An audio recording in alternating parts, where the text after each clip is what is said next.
Hi everyone, I'm Lily Rabe. Where do I even start? I'm 31 years old, doing really well in my marketing career, and I thought I had a handle on all my family drama. But everything changed when my little sister Maria started planning her wedding. I was there to help her plan her perfect day, but it became clear that things were going to be more complicated than I expected. The shadow of our dad, John, hung over everything. Ever since his divorce, he hasn't been the same. He's been struggling, sinking into a mess of alcohol and poor choices. One of the worst decisions, in my opinion, is his new girlfriend, Julie. From the moment I met her, I got bad vibes. One day, while Maria and I were picking out flowers, she turned to me, worry clear in her voice.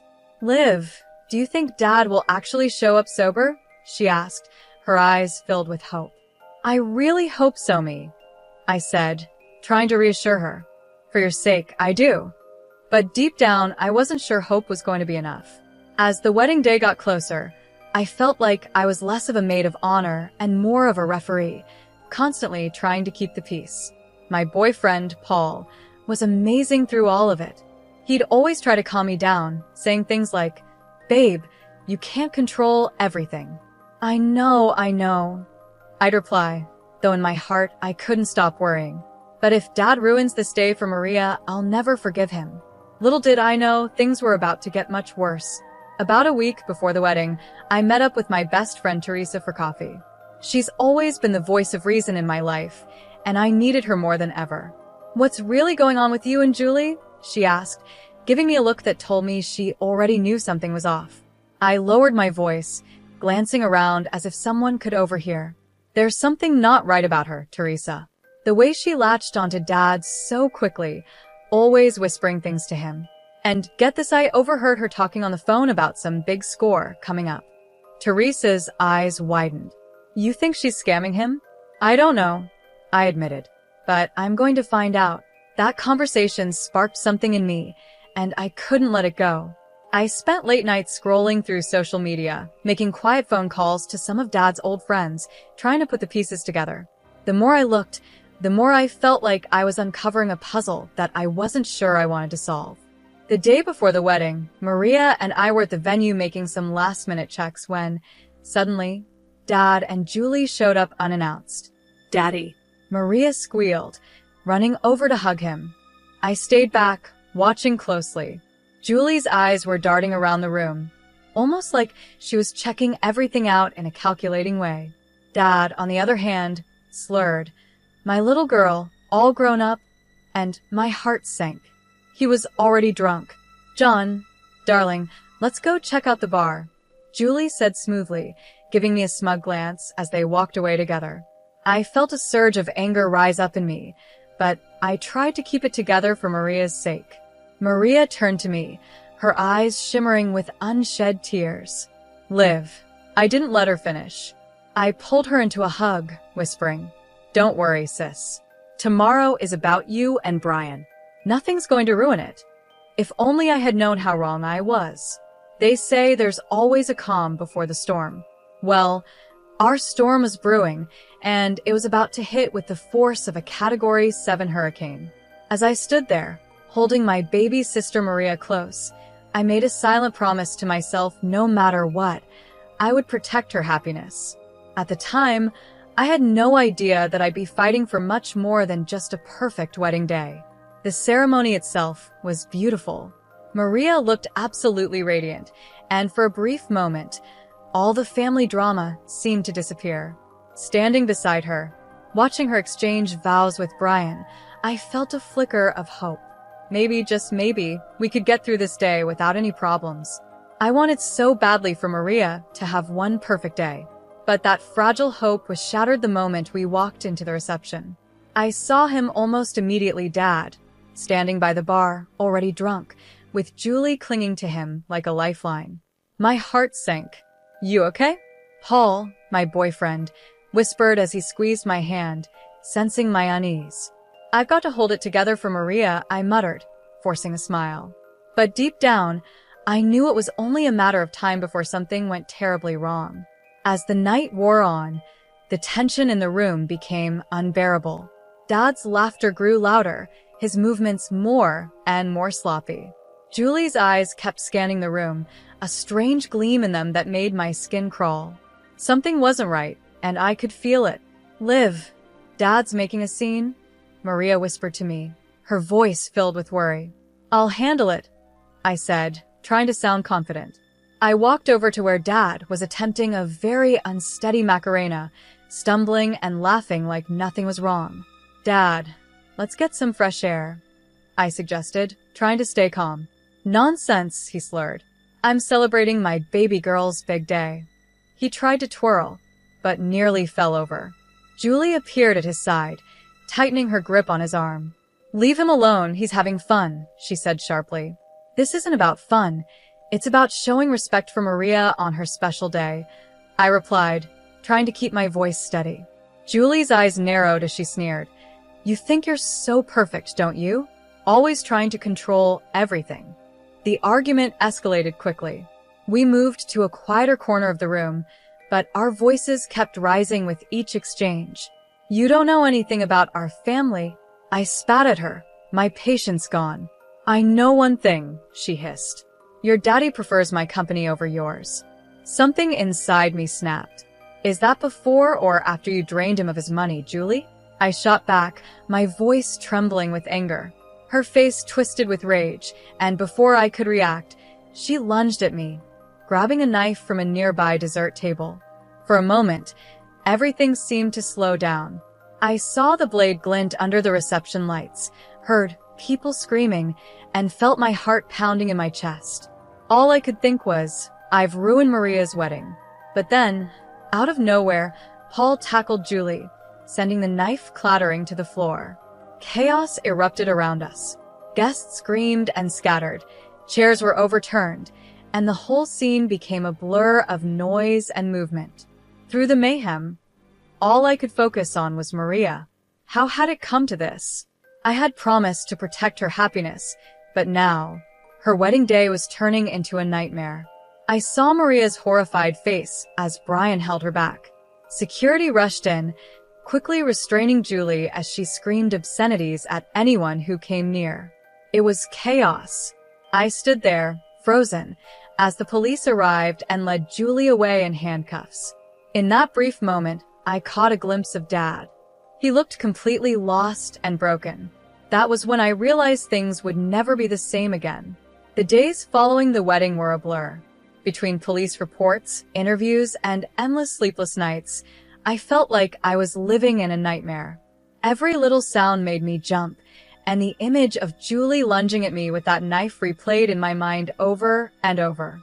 Paul, my rock through all of this, held me close whenever the nightmares hit. "You're safe now, Liv," he whispered, trying to comfort me. But feeling safe seemed impossible.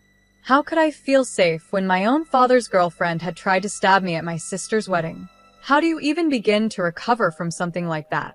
Maria, understandably, was a wreck when I visited her about a week after everything had happened. She couldn't even look at me. "All those months of planning," she said, her voice heavy with sorrow. "And for what? My wedding will always be remembered as the day someone tried to kill my sister." I'm so sorry," I started, guilt weighing heavily on me. She cut me off, shaking her head. "I know it's not your fault, Liv. But still, I can't help feeling like our family is cursed or something." While Maria was dealing with her pain, Dad was in complete denial. He called me constantly, leaving voicemails that made my blood boil. "Lily, sweetie, let's not blow this out of proportion," he'd say. Julie was just upset. She didn't mean any harm. Hearing him defend her like that, after everything she had done, was infuriating. The final straw came when he showed up at my apartment, reeking of alcohol. I opened the door to find him swaying slightly, his eyes glassy. "Dad, you need to leave," I said, trying to keep my voice steady. "But Pumpkin, we're family. We need to stick together," he slurred, sounding pitiful. I felt something harden inside me as I looked at him. "No, Dad, we're done. I can't do this anymore." The hurt in his eyes almost made me waver. Almost. But as I closed the door, I knew it was the right thing to do. Meanwhile, Teresa, my ever-determined best friend, had started digging into Julie's past. What we uncovered left me speechless. "Liv, look at this," Teresa said one night, spreading papers across my coffee table. "July's got a record. Assault, fraud, you name it." I scanned the documents, feeling sick to my stomach. How did Dad not know about this? Teresa hesitated, biting her lip.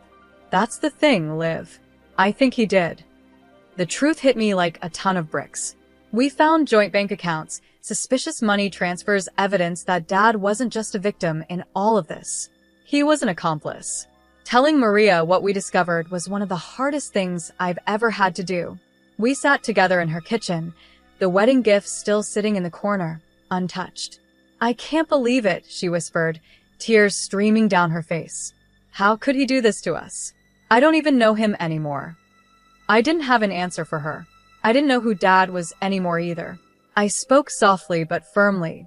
"We need to protect ourselves now." Maria looked at me, her expression shifting to one of determination. "I'm with you, Liv." "Always," she replied. Despite her words, the guilt weighed heavily on me. I had exposed our father's crimes, and in doing so, I might have destroyed his life. But then again, hadn't he already done that to himself? The mix of anger, confusion, and guilt was too much for me to handle alone, so I decided to seek help. That's how I found myself sitting in a therapist's office, trying to make sense of it all. "Lily, it's normal to feel conflicted," my therapist, Dr. Jacob, reassured me during one of our sessions. "You've been through something traumatic. You're grieving the loss of the father you thought you knew." I stared down at my hands, feeling torn. But shouldn't I hate him after everything he's done? "There's no should when it comes to emotions," she explained kindly. "What's important is that you acknowledge how you feel and work through it." Working through it sounded easy, but it wasn't. Still, as I left Dr. Jacob's office that day, I felt a small glimmer of hope. It wasn't much, but it was a start. Maybe, just maybe, I could rebuild something positive from the ruins of my family's past. For months after the wedding disaster, I found myself in a place I never thought I'd be happy. Despite everything that had happened, I had a strong support system. Maria, Paul, Teresa, and I had become an unbreakable team. Our bond was stronger than ever. One night, while we were having dinner at my apartment, Maria raised her glass. "To new beginnings," she toasted. "And to family, the one we choose," I added, clinking glasses with my sister. The media was all over Julie's trial. It was a circus. Sitting in that courtroom, my stomach was in knots as Julie's true nature was revealed for everyone to see. Dad sat beside me, looking completely stunned as her history of crimes came to light. But the real shock was yet to come.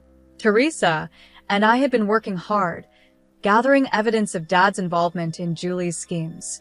During the trial, our lawyer stood up and addressed the court. "Your Honor, we have documentation proving John Rabe's involvement in Miss Blake's fraudulent activities." As the legal battle continued, my personal life took an unexpected turn for the better. My career started to take off. One Sunday afternoon, my boss called me into his office. "Lily, we're promoting you to Senior Marketing Director," he said with a smile. "Your resilience and creativity this past year have been outstanding." I left his office in a daze, immediately calling Paul to share the news. "Babe, that's incredible. I'm so proud of you," he exclaimed, excitement clear in his voice. Amidst all the chaos, Maria and Brian made a beautiful decision. They decided to renew their vows.